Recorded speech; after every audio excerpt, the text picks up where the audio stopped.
Graduate MLC ఎన్నికలపై అధికార కాంగ్రెస్ దృష్టి పెట్టిందా? అభ్యర్థుల ఎంపికపై కసరత్తు స్టార్ట్ చేసిందా? ఎమ్మెల్సీ ఎన్నికల అభ్యర్థులను ఎప్పటిలోగా ఖరారు చేయనున్నారు? జెన్జీ ఓట్లను ఏ విధంగా దక్కించుకోవాలనే దానిపై కాంగ్రెస్ పార్టీ ప్లాన్ వేస్తుందా? బీసీ నినాదం తెరపైకి వచ్చిందా? ఇంతకు గ్రాడ్యుయేట్ ఎమ్మెల్సీ రేస్లో ఉన్న నేతలు ఎవరు? దీనిపై హస్తం పార్టీ వర్గాల్లో ఏం చర్చ జరుగుతుంది? Watch the story.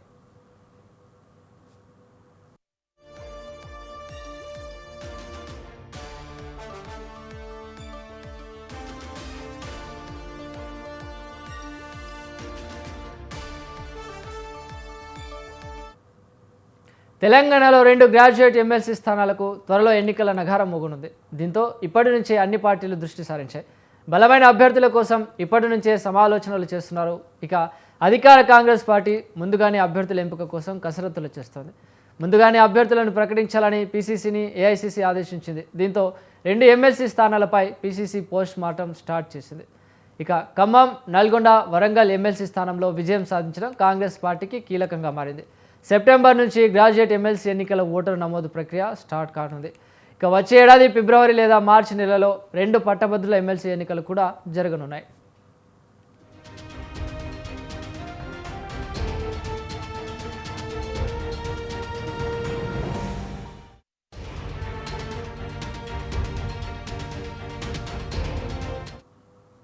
రెండు 2023 అసెంబ్లీ ఎన్నికల్లో కాంగ్రెస్ పార్టీ అధికారంలోకి వచ్చిన తర్వాత ఖమ్మం, వరంగల్, నల్గొండ పట్టభద్రుల ఎమ్మెల్సీ ఉప ఎన్నికల్లో కాంగ్రెస్ తరపున తీన్మార్ మల్లన్న విజయం సాధించారు. ప్రస్తుతం ఈ స్థానం అధికార కాంగ్రెస్ పార్టీకి సిట్టింగ్ స్థానంగా ఉంది. దీంతో ఇప్పుడు ఖమ్మం, వరంగల్, నల్గొండ గ్రాడ్యుయేట్ ఎమ్మెల్సీ స్థానాన్ని గెలుచుకోవడం అధికార పార్టీకి సవాల్గా మారింది. మరోవైపు గ్రాడ్యుయేట్ ఎమ్మెల్సీ ఎన్నికలో యువత, జెన్సీ, నిరుద్యోగుల ఓట్లు కీలకంగా ఉంటాయి.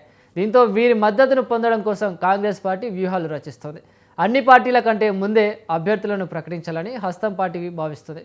ఇక మరోవైపు ఆశావాహులు ఇప్పటి నుంచే తమ వంతు ప్రయత్నాలు స్టార్ట్ చేశారు. బీసీసీ పెద్దలను కలుస్తూ తమ పేరును పరిశీలించాలని వారు కోరుతున్నారు.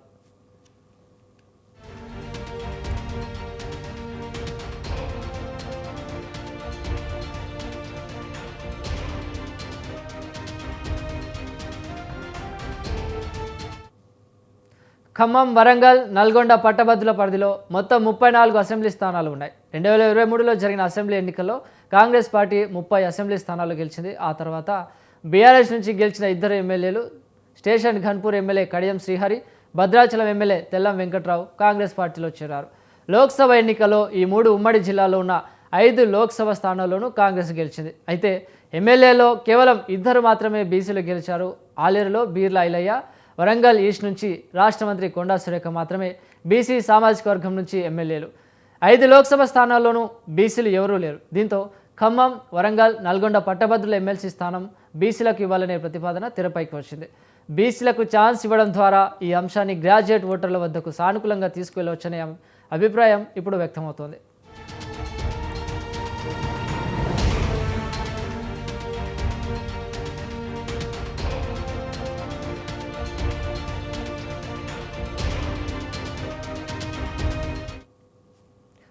ఇక ఖమ్మం, వరంగల్, నల్గొండ పట్టభద్రుల ఎమ్మెల్సీ స్థానంలో రేసులో ఉన్న వారిలో బీసీ యాదవ సామాజిక వర్గానికి చెందిన డాక్టర్ లోకేష్ యాదవ్ ముందు వరుసలో ఉన్నారు. ఖమ్మం జిల్లాకు చెందిన లోకేష్ యాదవ్ ఓయూ జేఏసీ నేతగా తెలంగాణ ఉద్యమంలో కీలక పాత్ర పోషించి జైలుకు వెళ్లారు. అంతేకాకుండా డిప్యూటీ సీఎం భట్టి విక్రమార్క మంత్రులు ఉత్తమ్ కుమార్ రెడ్డి, శ్రీధర్ బాబు ఆశీస్సులు కూడా ఉన్నాయి. దీంతోపాటు మంత్రివర్గంలో యాదవ్లకు అవకాశం లేదు కాబట్టి తనకు గ్రాడ్యుయేట్ ఎమ్మెల్సీ టికెట్ ఇవ్వాలని కాంగ్రెస్ అధిష్టానాన్ని కోరుతున్నారు. అదేవిధంగా ఖమ్మం లోక్సభ టికెట్ రేసులోనూ డాక్టర్ లోకేష్ యాదవ్ పేరు వినిపించింది. ఇప్పుడు పట్టభద్రుల ఎమ్మెల్సీ టికెట్ ఇవ్వాలని కూడా కోరుతున్నారు. బీసీ కోటాలో తనకు టికెట్ వస్తుందని ఆశలు కూడా పెట్టుకున్నారు. అదేవిధంగా శాసన మండలి చైర్మన్ గుత్తా సుఖేందర్ రెడ్డి కుమారుడు, dairy development corporation chairman Gutta Amit Reddy MLC రేసులో ఉన్నారు. తన తండ్రి గుత్తా సుఖేందర్ రెడ్డి పరిచయాలు తనకు కలిసి వస్తాయని గుత్తా అమిత్ రెడ్డి లెక్కలు వేసుకుంటున్నారు.